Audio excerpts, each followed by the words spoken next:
بسم اللہ الرحمن الرحیم۔ شروع اللہ کے نام سے جو بڑا مہربان اور نہایت ہی رحم کرنے والا ہے۔ تمام حضرات سورہ فاتحہ اور درود پاک پڑھ لیجئے۔ اعوذ باللہ من الشیطان الرجیم، بسم اللہ الرحمن الرحیم۔ الحمدللہ رب العالمین الرحمن الرحیم مالک یوم الدین، ایاک نعبد وإياك نستعين، إياك نعبد وإياك نستعين، إياك نعبد وإياك نستعين، اهدنا الصراط المستقيم صراط الذين أنعمت عليهم غير المغضوب عليهم ولا الضالين آمين۔ اللهم صل على محمد وعلى آل محمد كما صليت على إبراهيم وعلى آل إبراهيم انکا حمید مجید۔ اللہم بارک علی محمد وعلی آل محمد کما بارکت علی ابراہیم وعلی آل ابراہیم انکا حمید مجید۔ اللہ کے پیارے نبی حضرت محمد رسول اللہ صلی اللہ تعالیٰ علیہ وسلم کی ذات گرامی، تمام عالم کے لیے، پوری دنیا کے انسانوں کے لیے مشعل راہ ہے۔ پیارے نبی صلی اللہ تعالیٰ علیہ وسلم نے الگ الگ وقت میں اپنے اصحاب رضی اللہ تعالیٰ اجمعین کو جو وصیتیں فرمائیں، نصیحتیں فرمائیں، جن باتوں کی تلقین کی، وہ قیامت تک کے لیے انسانوں کے لیے کارآمد باتیں ہیں۔ ہر دور میں ہر رنگ اور نسل کے لوگوں کے لیے نبی علیہ الصلاۃ والسلام کی نصیحتیں کارآمد ہیں اور آب زر سے لکھے جانے کے قابل ہیں۔ سیدنا ابو ذر غفاری رضی اللہ تعالیٰ عنہ کو نبی علیہ الصلاۃ والسلام نے وصیت فرمائی۔ بڑی تاریخی باتیں سیدنا ابو ذر غفاری رضی اللہ تعالیٰ عنہ سے نبی علیہ السلام نے فرمائی اور وصیت بھی کی کہ ان باتوں پہ عمل کرنا ہے، ان کو اپنی زندگی کے اندر ڈھالنا ہے۔ اس میں آپ علیہ الصلاۃ والسلام نے سیدنا ابو ذر غفاری رضی اللہ عنہ سے فرمایا کہ غریبوں کے ساتھ، مسکینوں کے ساتھ ہمیشہ محبت کرتے رہنا۔ آپ صلی اللہ علیہ وسلم فرماتے ہیں، حدیث پاک کا مفہوم ہے کہ تمہاری جو کامیابی ہے، تمہاری جو طاقت ہے، وہ غریبوں کی مدد کے اندر چھپی ہوئی ہے، مسکینوں کے ساتھ پیار کرنے میں چھپی ہوئی ہے۔ یہ جو نبی علیہ الصلاۃ والسلام کی نصیحت ہے، اگر اس کے پس منظر کو دیکھتے ہیں تو جو انسانوں کا عام مزاج ہے، لوگ زیادہ طاقتور لوگوں کو پسند کرتے ہیں، زیادہ خوبصورت لوگوں کو پسند کرتے ہیں، لوگ بڑے لوگوں سے یاریاں لگانے کے چکر میں لگے رہتے ہیں۔ اور نبی علیہ السلام نے کیا فرمایا؟ فرمایا کہ مسکینوں کے ساتھ محبت کرنا ہے، اور نبی علیہ السلام نے محبت کر کے بھی دکھائی، اور پھر ساتھ میں یہ بشارت بھی دے دی کہ میرا جو امتی، مجھے جو ماننے والا ہوگا، دنیا میں جو لوگ رہتے ہیں، اگر یہ غریبوں کے ساتھ محبت کریں گے، اللہ ان کو عزت عطا فرمائیں گے۔ اگر آپ غریبوں کے ساتھ پیار سے بولیں گے، آپ غریب کے دکھ درد میں ساتھ آئیں گے، غریب کے زخم پر ملہم لگائیں گے، اس غریب کی آپ حوصلہ افزائی کریں گے، لیکن جب یہ کام آپ کر رہے ہوں تو نبی علیہ الصلاۃ والسلام نے فرمایا انما الاعمال بالنیات، او کما قال النبی صلی اللہ تعالیٰ علیہ وسلم، فرمایا عمل کا دار و مدار تو نیت کے اوپر ٹکا ہوا ہے. اگر وہ تصویر کسی غریب کو کچھ دیتے ہوئے اس لیے کھینچی جا رہی ہے کہ میری بڑی عزت افزائی ہو جائے اور لوگوں کو پتہ لگے کہ میں اس غریب کی مدد کر رہا ہوں، تو پھر وہ مدد نہیں ہے، وہ بے ایمانی ہے، بددیانتی ہے، ایک غریب کی عزت کے ساتھ کھلواڑ ہے، اس کے علاوہ وہ کچھ نہیں ہے. تو اللہ کے نبی صلی اللہ علیہ وسلم کیا چاہتے ہیں جی؟ اللہ کے نبی علیہ السلام چاہتے ہیں کہ اپنے سے کم تر لوگوں کے ساتھ، کمزور لوگوں کے ساتھ، اب جو بھی لوگ دنیا میں ہیں اللہ نے ان کو کوئی نہ کوئی مقام دے رکھا ہے. ہر ایک بندے کے بہت کم ایسے لوگ ہوں گے جن کے نیچے کوئی ماتحت نہ ہو. ہر ایک بندے کے نیچے کوئی ایک نہ دو لوگ ماتحت ہیں، چاہے وہ اس کی بیوی ہے، چاہے بچے ہیں، چاہے ضعیف ماں باپ ہیں، یا اس کی دکان پہ کام کرنے والے ملازمین ہیں، یا اس کے ساتھ دینے والے لوگ ہیں. کوئی نہ کوئی ہے جو اس کے ماتحت ہے. اب وہ اپنے ماتحتوں کے ساتھ اس کا وتیرہ کیا ہے، کس طریقے کے ساتھ اپنے سے ماتحتوں کے ساتھ بات کرتا ہے. آپ نے اکثر سنا ہوگا کہ بہت سارے بزدلوں نے ایک بات بنائی کہ اسلام اخلاق سے پھیلا ہے، اخلاق سے پھیلا ہے. اللہ کے بندے، اخلاق کو مکمل کرنے کا جو معیار نبی علیہ الصلوۃ والسلام نے دیا، جب تک اس معیار پر نہیں پہنچتے تو اخلاق کیسے آئے گا؟ پیارے نبی حضرت محمد الرسول اللہ صلی اللہ علیہ وسلم مکہ مکرمہ میں ہیں. ابو جہل پڑوسی ہے نبی علیہ الصلوۃ والسلام کا، ظالم ہے. عقبہ بن ابو معیط پڑوسی ہے نبی علیہ السلام کا، ظالم ہے. حضور صلی اللہ علیہ وسلم کو تکلیف پہنچاتے ہیں. عتبہ، ولید، امیہ، ہندہ، کتنے لوگ ہیں جنہوں نے نبی علیہ الصلوۃ والسلام کو تکلیف پہنچائی. تو آپ صلی اللہ علیہ وسلم نے مکہ مکرمہ میں تکلیف کے دنوں میں کیا کیا؟ آپ علیہ الصلوۃ والسلام نے صبر کے ساتھ کام لیا. مدینے چلے گئے، اللہ نے اسلام کو عزت عطا فرمائی. نبی علیہ السلام پھر مکہ آئے. اب مکہ میں فتح حاصل ہو چکی ہے، وہی مکہ ہے. اب نبی علیہ الصلوۃ والسلام کے ہاتھ میں قلم ہے. سنیں اخلاق کب پیش ہوتا ہے؟ اخلاق پیش کرنے کے لیے طاقت کا ہونا ضروری ہے. اخلاق اور چمچہ گیری میں زمین اور آسمان کا فرق ہے. اب جب نبی علیہ الصلوۃ والسلام بیت اللہ میں آئے تو نبی علیہ الصلوۃ والسلام بطور حاکم بیت اللہ میں تشریف رکھتے ہیں، بطور امیر اس علاقے کے نبی علیہ الصلوۃ والسلام. پوری کائنات میں رسول اللہ صلی اللہ علیہ وسلم کو جو ختم نبوت کا تاج پہنا کے بھیجا گیا. اب جو رسول اللہ صلی اللہ علیہ وسلم جب مکے میں داخل ہوئے تو فاتح بن کے ہوئے. اب جو رسول اللہ کے ہاتھ میں قلم ہے فتح مکہ کے بعد، اس قلم میں اللہ نے یہ طاقت رکھی ہے کہ سامنے جو ملزم پیش ہوتے ہیں ان کو سزا بھی دی جا سکتی ہے اور ان کو معاف بھی کیا جا سکتا ہے. مطلب اخلاق کے لیے طاقت کا ہونا ضروری ہے. تو اس کا مطلب اخلاق جو ہے وہ اپنے سے بڑوں کے ساتھ نہیں دکھایا جاتا. اخلاق طاقتور لوگوں کے دربار میں نہیں دکھایا جاتا.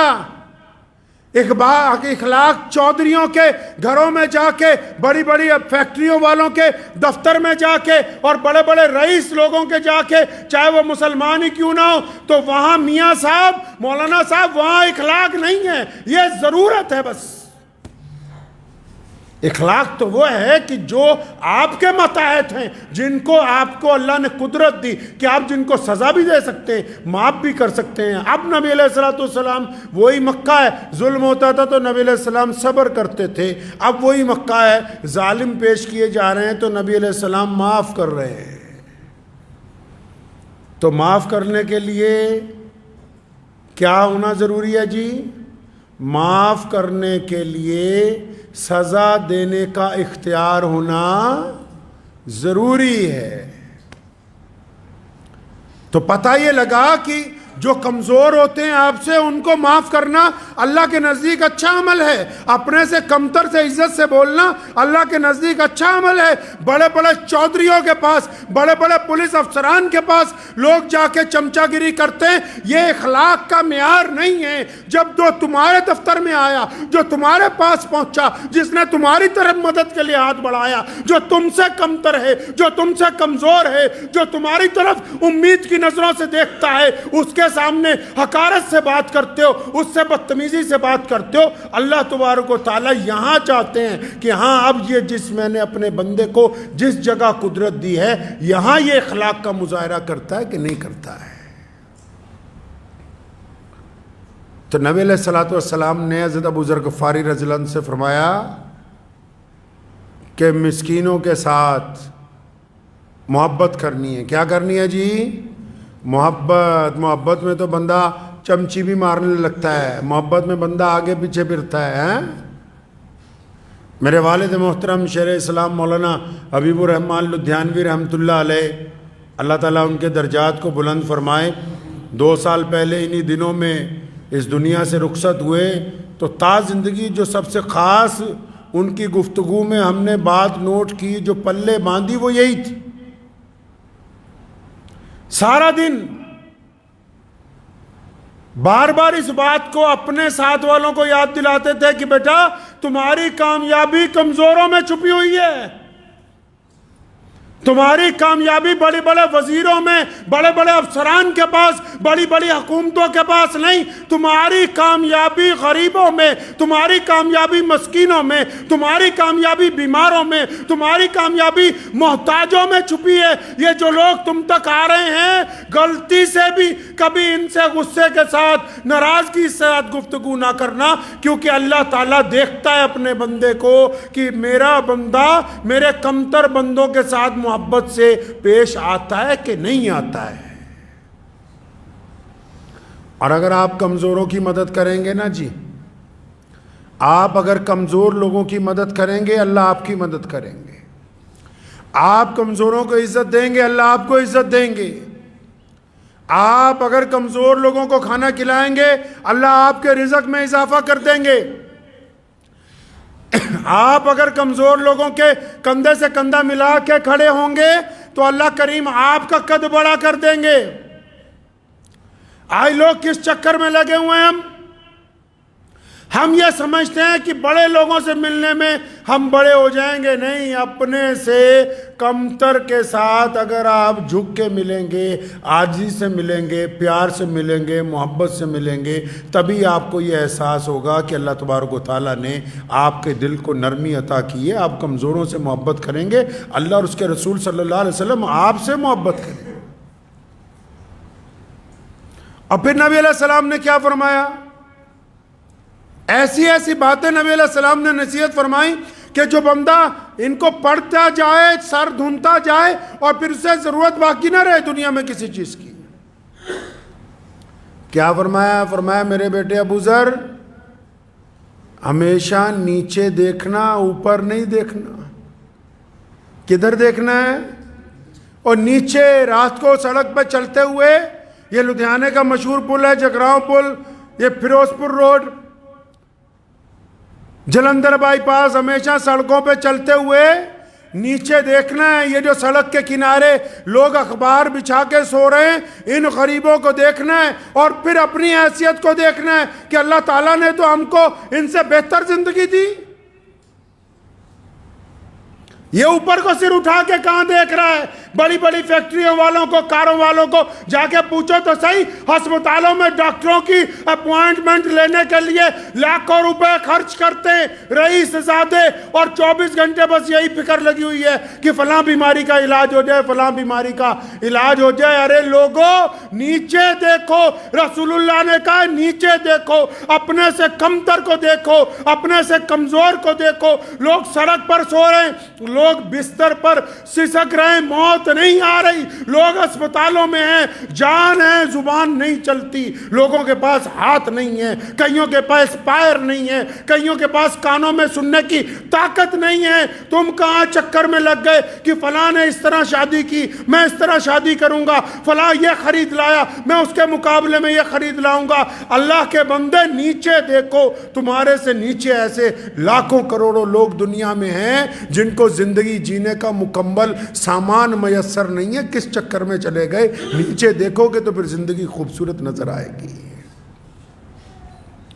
نیچے دیکھیں گے زندگی خوبصورت نظر آئے گی، پھر پتہ لگے گا اللہ تبارک و تعالیٰ نے جو آپ کو نعمت دے دی، اللہ نے جو عزت دے دی کہ 4 وقت کی روٹی، پہلے 2 وقت کھاتے تھے، آج کل لوگ 4 وقت کھاتے ہیں، صبح دوپہر شام کو رات کو، کہ 4 وقت کی روٹی عزت سے کھا رہے ہیں۔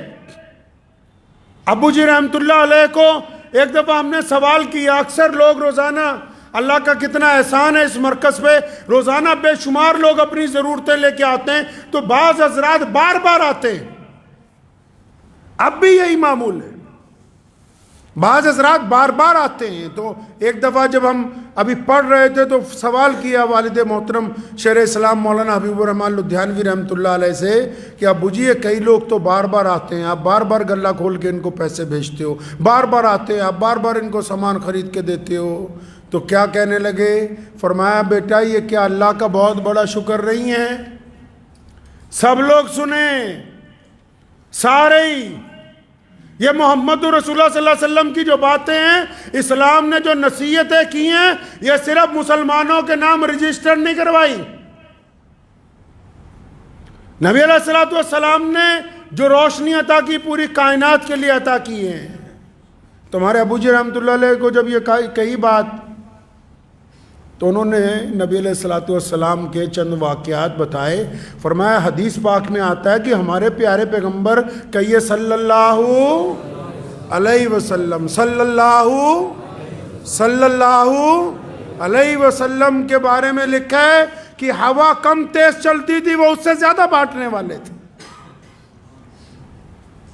ہوا کم تیز چلتی تھی، وہ اس سے زیادہ بانٹنے والے تھے۔ تو ہمیں کیا کہنے لگے؟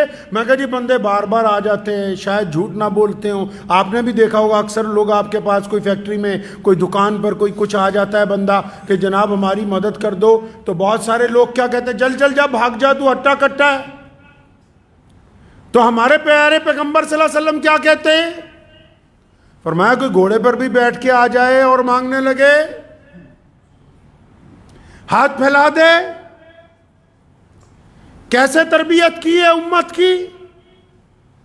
ہم نے اپنے والد صاحب رحمت اللہ علیہ کو دیکھا، پوچھا کہ ابو جی یہ بار بار آ جاتے ہیں، بار بار روزانہ ہی ان کو پیسے دینے پڑتے ہیں، سامان دینا پڑتا ہے، تو بڑی خوبصورت بات کہنے لگے، فرمایا مجھے میرے باپ نے سکھائی تھی، ہم تمہیں سکھا رہے ہیں، اب اس بات کے لیے بار بار اللہ کا شکر ادا کرنا ہے، بار بار اللہ کا شکر ادا کرنا ہے۔ کس بات کے لیے؟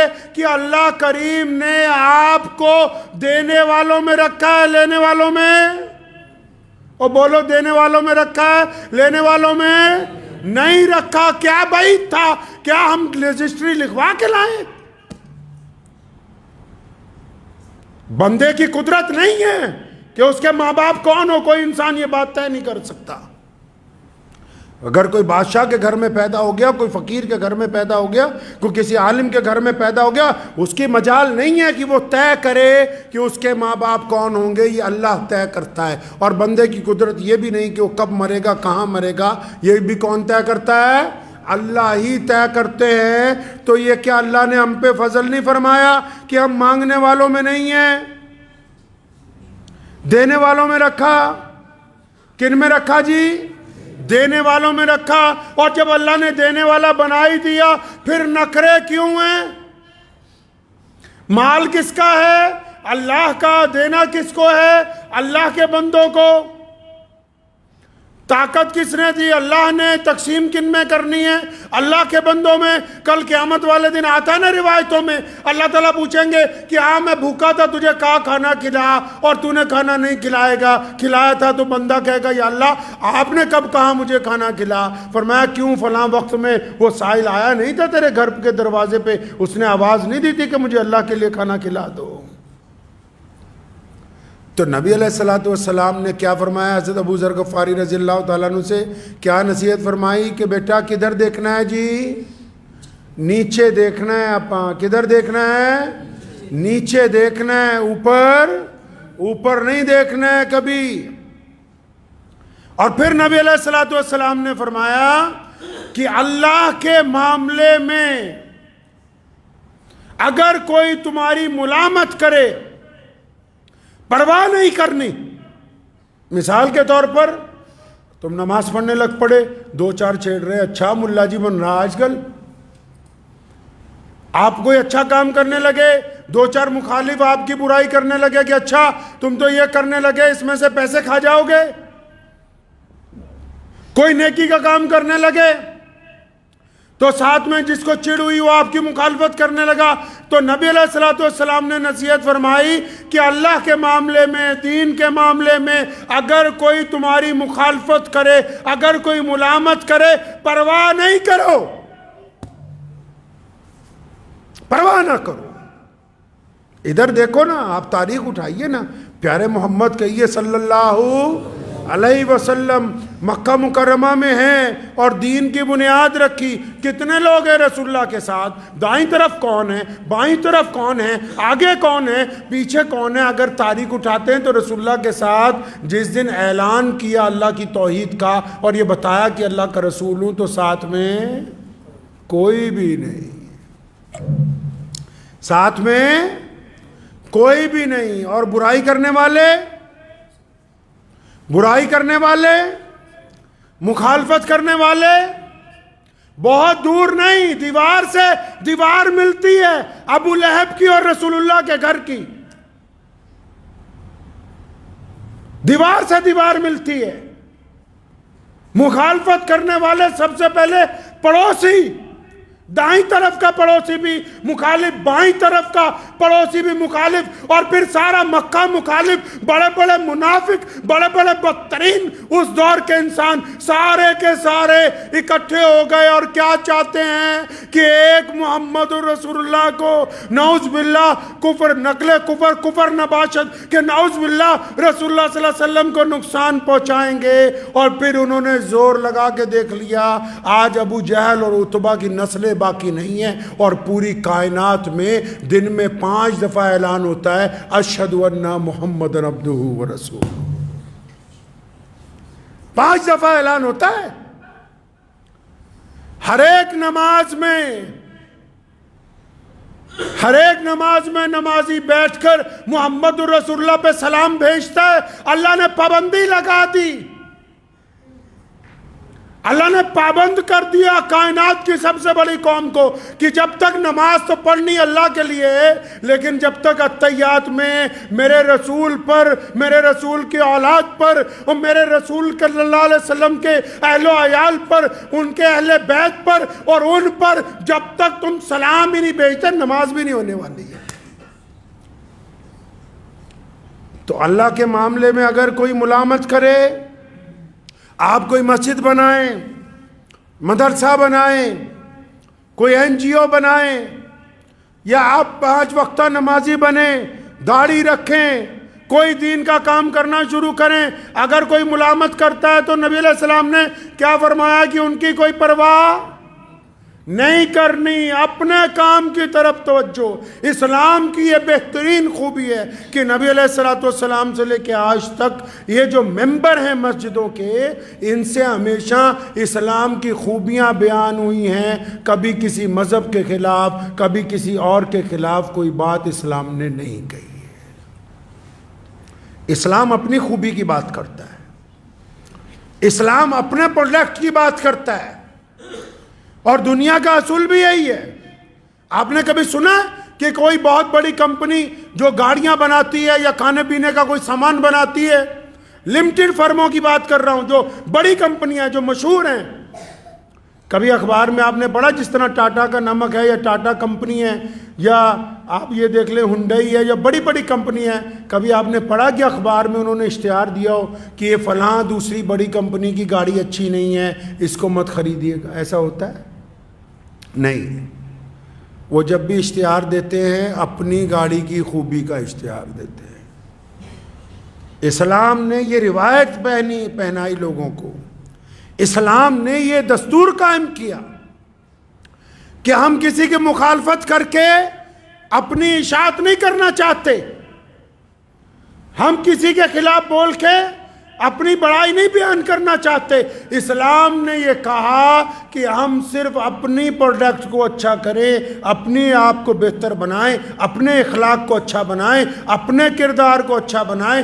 اگر ہمارا کردار اچھا ہو جائے گا تو پھر ہمیں دوسروں کی برائی کرنے کی ضرورت نہیں پڑے گی. تو ہمیشہ اس بات کو ذہن نشین کر لیں. اور ایک تسبیح ہے نا، لا حول ولا قوت الا باللہ العظیم. اللہ کے نبی علیہ السلام نے حضرت ابو ذر غفاری سے فرمایا کہ بس یہ پڑھتے رہنا، یہ وصیت میں لکھا ہے. فرمایا اس کا ذکر، اس کی تسبیح کرتے رہنا، اللہ تبارک و تعالیٰ تمہاری ساری ضرورتیں پوری کر دے گا، اللہ تبارک و تعالیٰ آپ کو نواز دے گا. تو پیارے نبی حضرت محمد رسول اللہ صلی اللہ تعالیٰ علیہ وسلم نے جو نصیحتیں ہمیں کی ہیں، جو ان کو نصیحتیں کی تھیں، جو نبی علیہ السلام کے اہل بیت میں سے ہیں، جو نبی علیہ السلام کے اصحاب میں سے ہیں، جنہوں نے نبی علیہ السلام کو دیکھا ہے، ان کو جو نصیحتیں کی گئی تھیں، ان کا اصل مقصد ان نصیحتوں کا یہی تھا کہ بعد میں آنے والے دنیا میں جتنے لوگ ہوں گے ان تک یہ نصیحتیں پہنچ جائیں تاکہ وہ فائدہ اٹھائیں اس باتوں سے.